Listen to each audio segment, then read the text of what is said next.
ಕಲಿಯೋಣ ಕಲಿಕೆಯ ಹೊಸ ಹಾದಿಯಲಿ ಜೊತೆಗೂಡಿ ಹೆಜ್ಜೆಯ ಹಾಕೋಣ ಸಂತಸದಿ ಕಲಿಯೋಣ ನಮ್ಮ ಹೆಮ್ಮೆಯ ಈ ಕ್ಲಾಸಿನಲ್ಲಿ.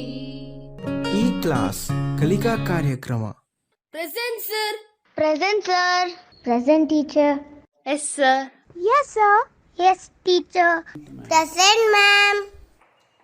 नमस्ते बच्चों, आप सभी अच्छे होंगे. अच्छा बच्चों, आज मैं आपको हिंदी वल्लरी हिंदी भाषा 9वीं कक्षा से मैं आज आपको एक नया पाठ लेकर आया हूँ. तो बच्चों, मैं इससे पहले आपको एक दोहा सुनाऊंगा. सुनिए.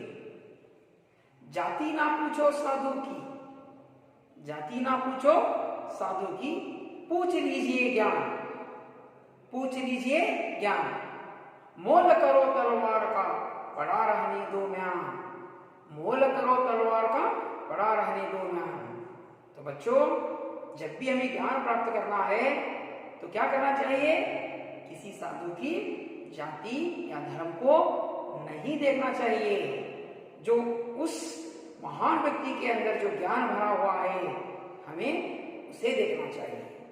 इसी तरह पर बच्चों, हमें तलवार को मोल करना चाहिए, उसके कवच अर्थात म्यान का हमें मोल नहीं करना चाहिए. म्यान कितना ही सुंदर मोतियों से सजकर सोने से बना है, लेकिन हमें उसे नहीं देखना चाहिए, क्योंकि युद्ध में काम आने वाली तलवार है. जो तलवार अच्छी होगी हमें युद्ध में काम आएगी, लेकिन उसका कवच हमें काम में नहीं आएगा. तो इसी प्रकार बच्चों, हमें क्या करना चाहिए? जाति ना पूछो साधु की, पूछ लीजिए ज्ञान, मोल करो तलवार का, पड़ा रहने दो म्यान. तो हमें उस महान व्यक्ति के अंदर के ज्ञान को हमें प्राप्त करना है. इसी प्रकार तलवार को हमें मोल करना है, उसके म्यान को मोल नहीं करना चाहिए. तो बच्चों, हमें किस धरती में जन्म लिए हैं? मातृभूमि कौन सी है हमारी? भारत माता. तो बच्चों, हमारे इस महान देश में कई महापुरुषों ने जन्म लिया है और उन्होंने इस मिट्टी के लिए, इस धरती के लिए विदेशों में इस हमारे भारत का नाम रोशन करा है. हमारे देश के क्या है नहीं कीर्ति को बढ़ाया है. तो ऐसे में हमें देखते हैं महात्मा गांधी जी, रविंद्रनाथ टैगोर, एपीजे अब्दुल कलाम, महात्मा बुद्ध और श्री बसवेश्वर जी और मेरे बहुत से इस देश के इतने महान प्रधानमंत्रियां, जैसे हमें लाल बहादुर शास्त्री जी को देखते हैं और वाजपेयी को देखते हैं और श्रीमती इंदिरा गांधी को देखते हैं. तो इतने हमारे देश के महान व्यक्तियों ने इस देश की कीर्ति को विदेशों में जाकर फैलाया है. तो हमें हमारे जैसे राधा कृष्णन जी को देखते हैं, वे शिक्षक वर्ग में रहकर विदेश में भी हमारे देश का नाम रोशन किया है. तो ऐसे महान पुरुषों के बारे में हमें ज्ञान प्राप्त करना है. तो बच्चों, मैं अब आपको एक स्पीच सुनाता हूं, आप सुनिए, उसके बाद आप पहचान कर उस महान व्यक्ति का नाम बताइए. हम आज उसी पर पाठ करेंगे. Sisters and brothers of America,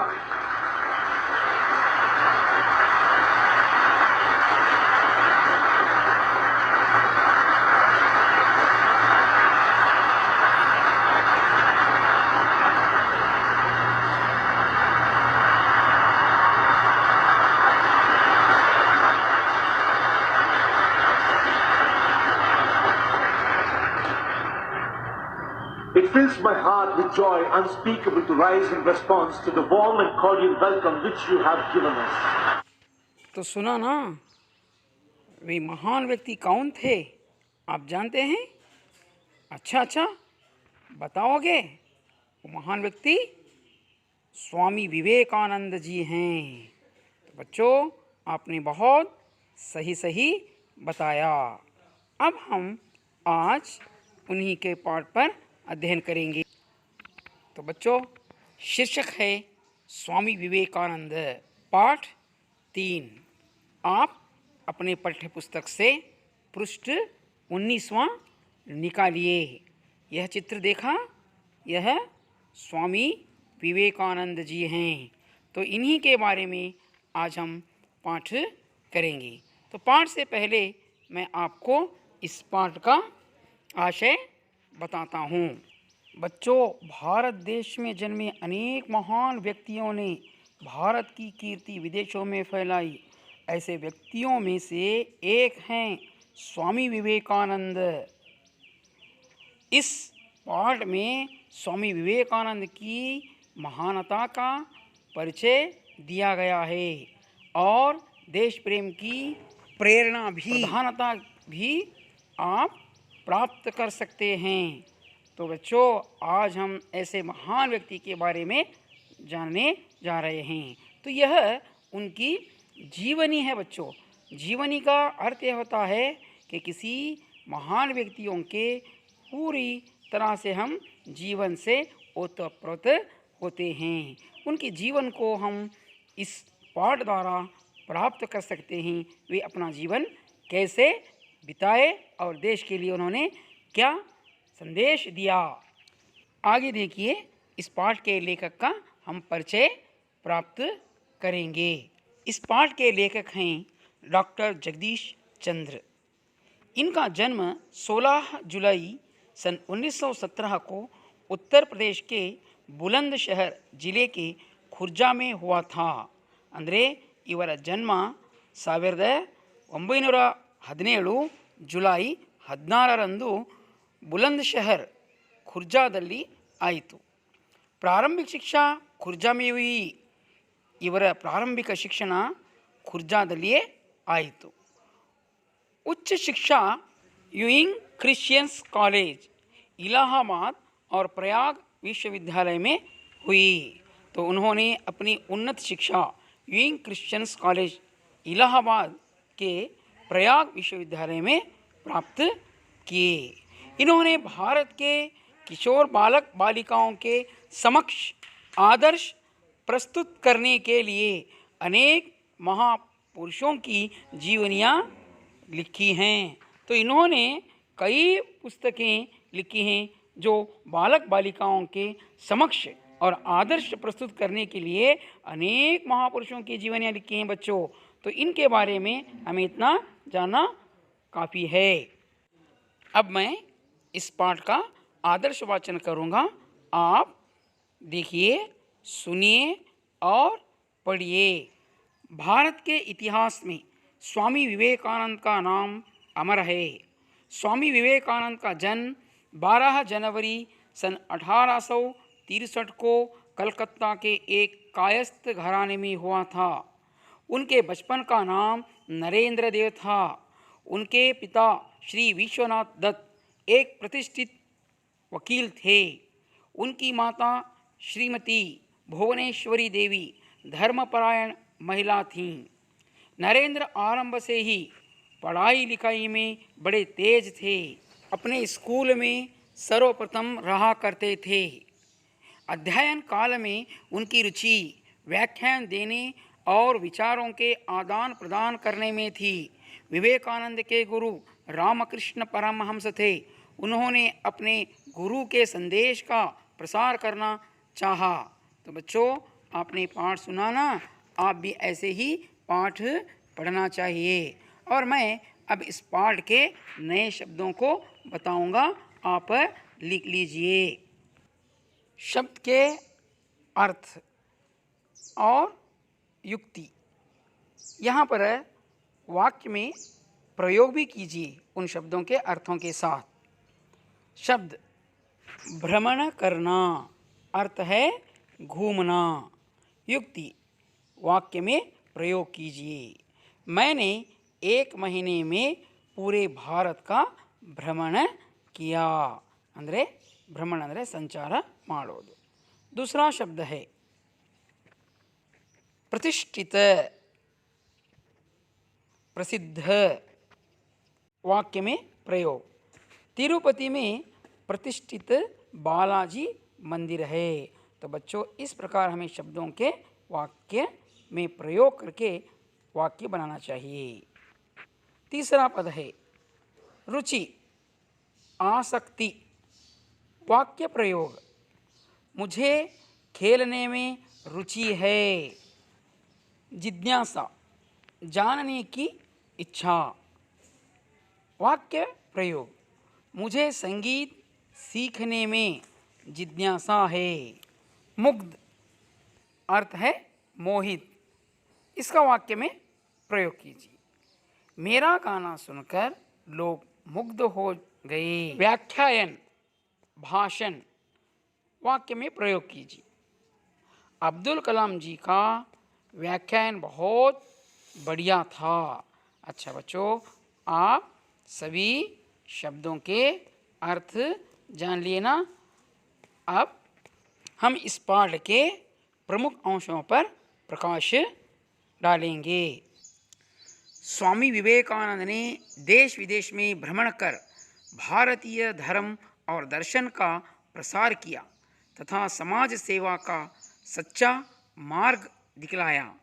तो यहाँ पर बच्चों स्वामी विवेकानंद जी देश में उतना ही नहीं, अन्य देशों को भी उन्होंने घूम फिर कर भारतीय धर्म और दर्शन का प्रसार किया और समाज सेवा का नया मार्ग दिखलाया। आगे देखिए, विवेकानंद का जन्म 12 जनवरी सन 1863 को कलकत्ता के एक कायस्थ घराने में हुआ था। ಮಕ್ಕಳೇ, ವಿವೇಕಾನಂದ ಅವರ ಜನ್ಮ 12 ಜನವರಿ 1863 ಕಲ್ಕತ್ತಾದಲ್ಲಿ ಒಂದು ಪ್ರತಿಷ್ಠಿತ ಶ್ರೀಮಂತ ಮನೆತನದಲ್ಲಿ ಅವರ ಜನ್ಮವಾಯಿತು।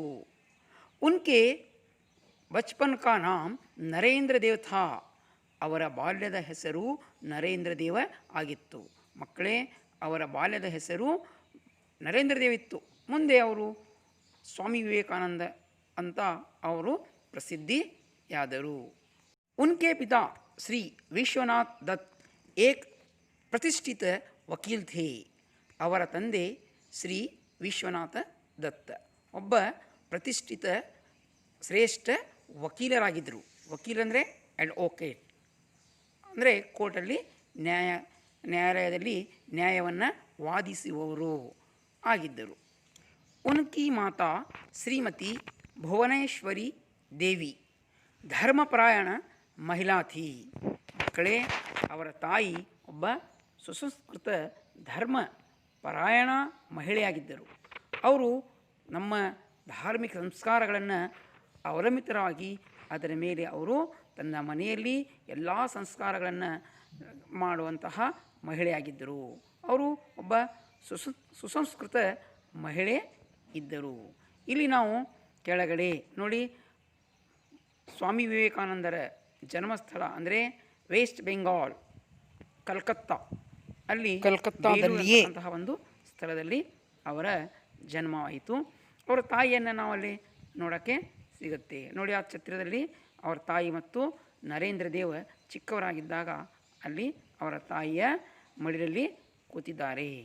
ಮತ್ತು ನಾವು ಇಲ್ಲಿ ಇನ್ನೂ 2 ಚಿತ್ರಗಳನ್ನು ನೋಡೋಕ್ಕೆ ಸಿಗುತ್ತವೆ ನೋಡಿ।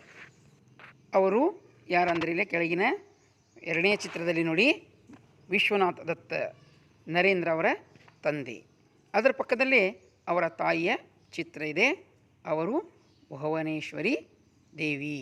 ಚಿತ್ರಗಳನ್ನು ನೋಡಿದರೆ ತಾನೇ? ಹಾಗಾದರೆ ಮಕ್ಕಳೇ, ನಾವು ಮುಂದಿನ ಪಾಠಕ್ಕೆ ಹೋಗೋಣ। बालक नरेंद्र का शरीर स्वस्थ, सुडौल और सुंदर था। ಬಾಲಕ್ ನರೇಂದ್ರ ಅವರ ಶರೀರ ತುಂಬ ಸ್ವಸ್ಥ ಮತ್ತು ಸದೃಢ ಮತ್ತು ಸುಂದರವಾಗಿ ಇತ್ತು।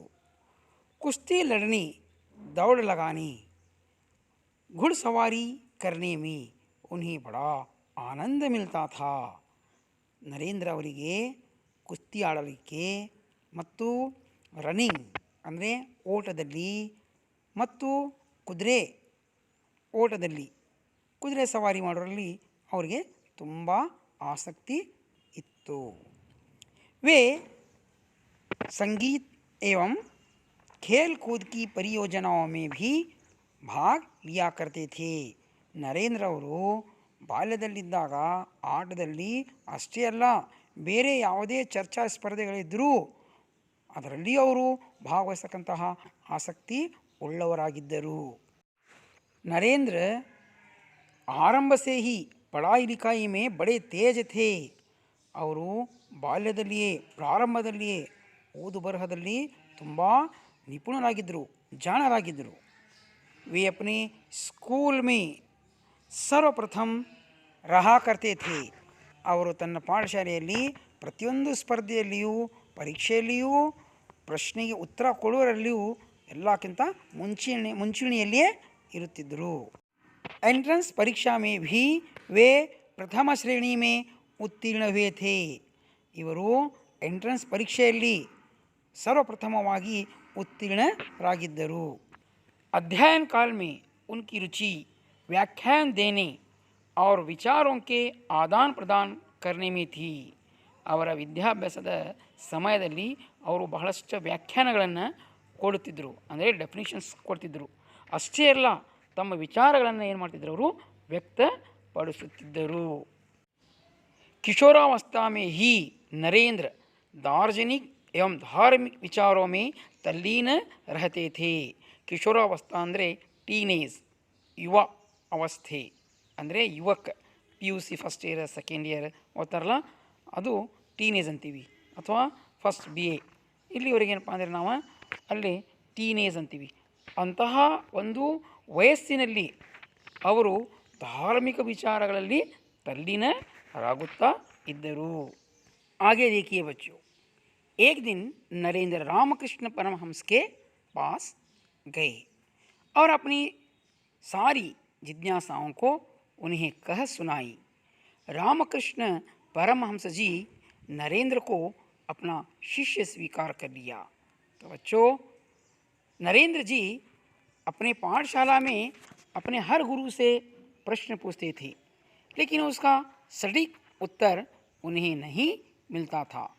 जब रामकृष्ण परमहंस जी से मिले तो उन्हें उनके हर प्रश्नों का उत्तर मिल गया. जब रामकृष्ण परमहंस जी स्वामी विवेकानंद को अपना शिष्य स्वीकार कर लिया, तब से उनका नाम नरेंद्र से बदलकर स्वामी विवेकानंद रखा गया. आगे देखिए, स्वामी विवेकानंद ने अपने गुरु के संदेश को प्रसार करना चाहा. जनता को सत्य की राह दिखाने के लिए सितंबर सन 1893 को वे संयुक्त राज्य अमेरिका गए. तो बच्चों, स्वामी विवेकानंद जी अपने गुरु के संदेश को प्रसार करना चाहते थे, इसीलिए उन्होंने संयुक्त राज्य अमेरिका को सन 1893 ಅಂದರೆ 1893ಕ್ಕೆ वे संयुक्त राज्य अमेरिकाಗೆ ಅವರು संयुक्त राज्य अमेरिका होदरू. उस समय वहाँ शिकागो नगर में सर्वधर्म सम्मेलन हो रहा था. इस महासभा में विवेकानंद जी ने भारतीय धर्म और तत्वज्ञान पर भाषण दिया. उनका भाषण बड़ा गंभीर एवं हृदयस्पर्शी था. उनकी वाणी सुनकर श्रोतागण मन मुग्ध हो गए. तो बच्चों, स्वामी विवेकानंद जी कहाँ गए? अमेरिका गए. क्यों गए? वहाँ पर सर्वधर्म सम्मेलन हो रहा था.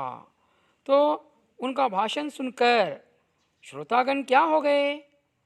वे उनका भाषण सुनकर मन मुग्ध हो गए. तो बच्चों, उन्होंने किस विषय पर भाषण दिया? भारतीय धर्म और तत्वज्ञान पर भाषण दिया. तो स्वामी जी अमेरिका गए. यहाँ पर अमेरिका का नक्शा है, देखो. तो यह अमेरिका का नक्शा है. आगे मैं इस महान व्यक्ति स्वामी जी अमेरिका में किस प्रकार लोगों को संदेश देते हुए भाषण दिया। इसको मैं सुनाऊंगा, आप ध्यानपूर्वक सुनिएगा। अमेरिकी बहनों और भाइयों,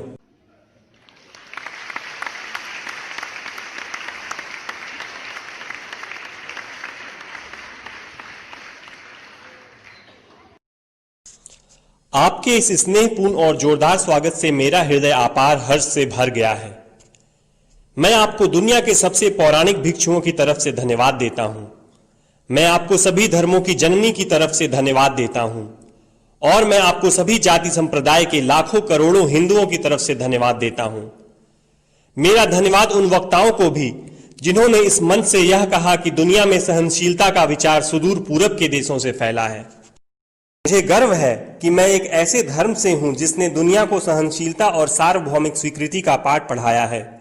हम सिर्फ सार्वभौमिक सहनशीलता में ही विश्वास नहीं रखते, बल्कि हम विश्व के सभी धर्मों को सत्य के रूप में स्वीकार करते हैं। मुझे गर्व है कि मैं एक ऐसे देश से हूं जिसने इस धरती के सभी देशों के सताए गए लोगों को शरण दी है।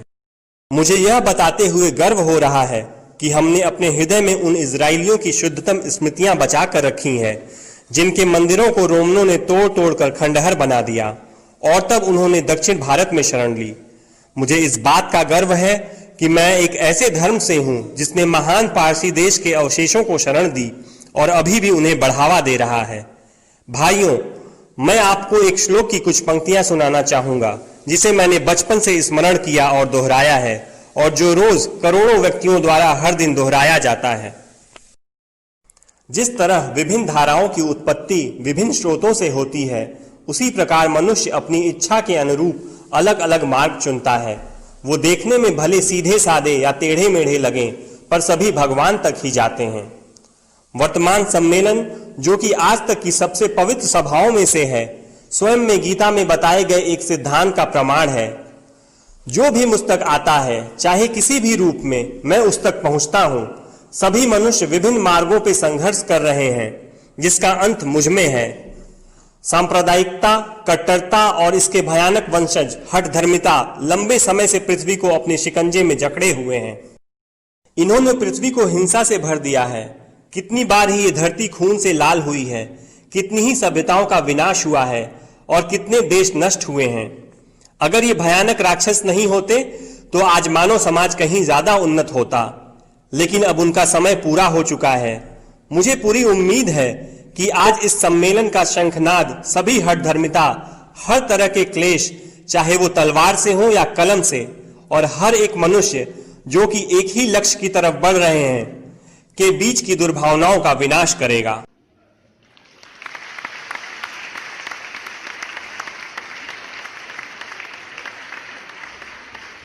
सुना ना आपने, स्वामी जी अमेरिका के शिकागो नगर में किस प्रकार भारतीय धर्म और तत्वज्ञान पर भाषण देते हुए लोगों को ओतप्रोत किया, किस तरह उनके मन को मुग्ध किया।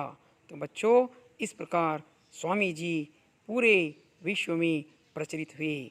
ऐसे महान व्यक्ति के बारे में हमें बहुत अच्छे से उनकी जीवनियों को पढ़ना चाहिए। आगे हम भाषा कार्य की ओर चलेंगे।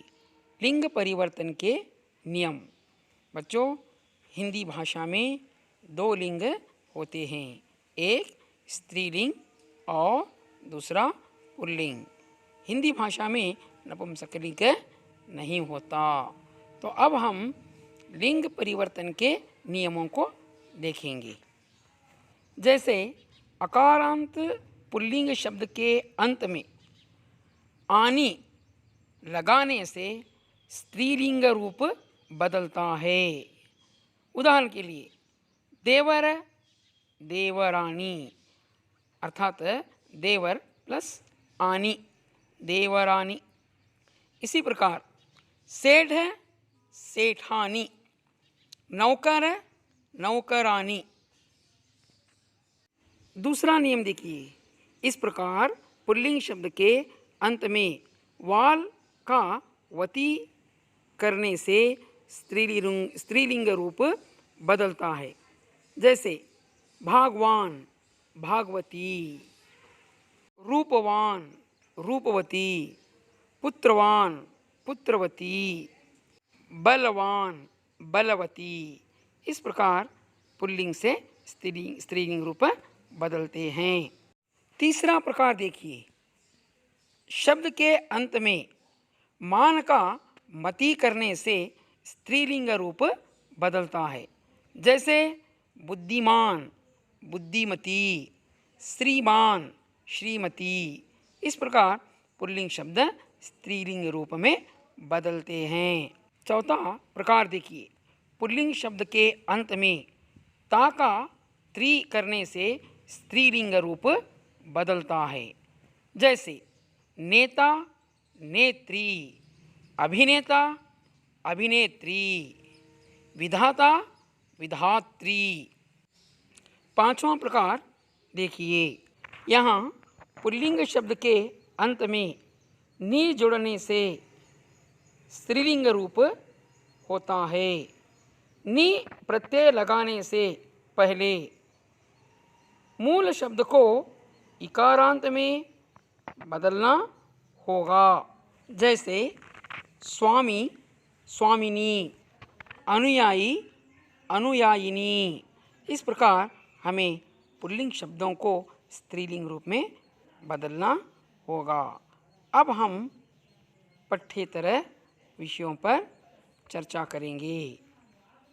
पठ्येतर गतिविधियाँ।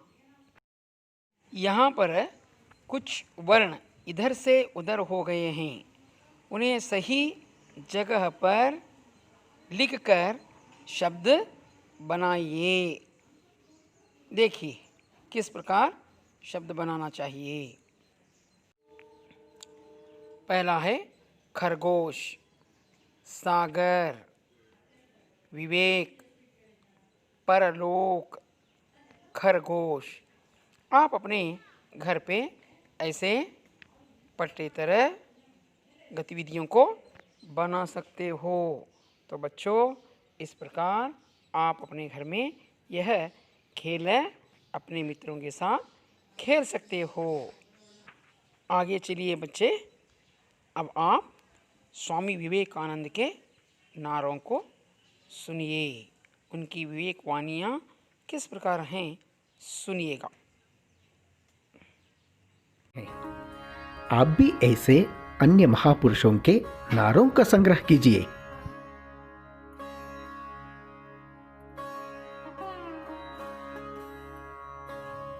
विवेक वाणी।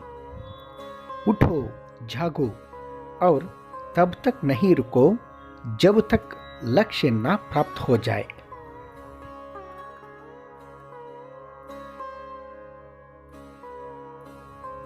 ವಿವೇಕವಾಣಿ. ಏಳಿ ಎದ್ದೇಳಿ, ಗುರಿ ಮುಟ್ಟುವ ತನಕ ನಿಲ್ಲದಿರಿ.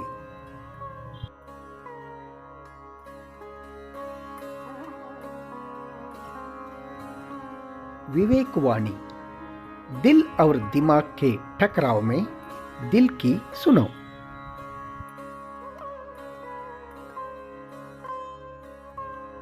ವಿವೇಕವಾಣಿ. ನಿಮ್ಮ ಬುದ್ಧಿ ಮತ್ತು ಹೃದಯಕ್ಕೆ ಸಂಘರ್ಷ ನಡೆಯುತ್ತಿರುವಾಗ ಹೃದಯದ ಮಾತನ್ನೇ ಕೇಳಿರಿ.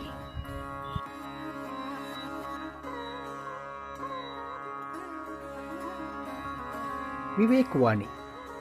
संघर्ष जितना कठिन होगा, जीत उतनी ही शानदार होगी.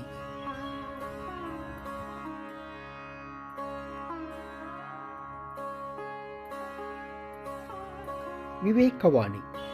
ಸಂಘರ್ಷ ಎಷ್ಟೊಂದು ಕಠಿಣವಾಗಿರುವುದೋ ಗೆಲುವು ಅಷ್ಟೇ ಉತ್ತಮವಾಗಿರುವುದು.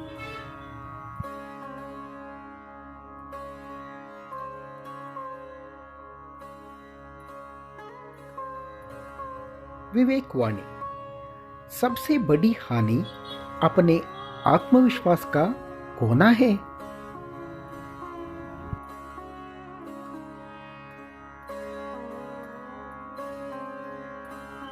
ವಿವೇಕವಾಣಿ.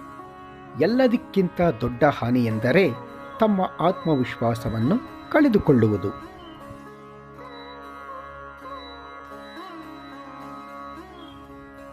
विवेकवाणी.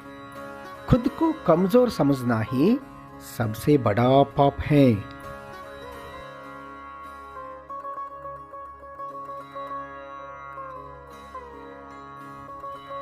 ವಿವೇಕವಾಣಿ. ಸ್ವತಃ ತನ್ನನ್ನು ದುರ್ಬಲನೆಂದು ತಿಳಿದುಕೊಳ್ಳುವುದೇ ಮಹಾಪಾಪ.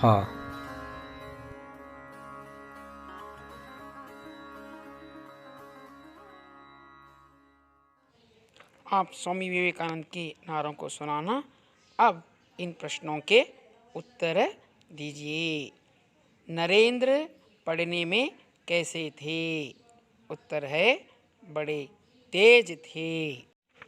विवेकानंद के गुरु कौन थे? उत्तर है रामकृष्ण परमहंस थे. तीसरा प्रश्न है विवेकानंद की रुचि किन किन विषयों में थी? उत्तर है व्याख्यान देने और विचारों को आदान प्रदान करने में थी. चौथा प्रश्न है निम्नलिखित शब्दों का अन्य लिंग रूप बताइए. जैसे जेठ जेठानी, नेता नेत्री, स्वामी स्वामिनी, श्रीमान श्रीमती, बलवान बलवती. अच्छा, आपने लिख लिया ना. अब हम गृह कार्य की ओर चलेंगे. पहला प्रश्न है स्वामी विवेकानंद की शिक्षा के बारे में लिखिए. दूसरा प्रश्न है विवेकानंद जी का भाषण कैसा था? तीसरा प्रश्न है पुल्लिंग और स्त्रीलिंग शब्दों को अलग अलग करके लिखिए. नर, अनुयायिनी, नौकर, पुत्री, वर, विधुर, साधु, श्रीमती, सम्राट, सेविका. गृह कार्य को आप अपने घर पर कीजिएगा. शेष अगली कक्षा में देखेंगे. फिर मिलेंगे. धन्यवाद.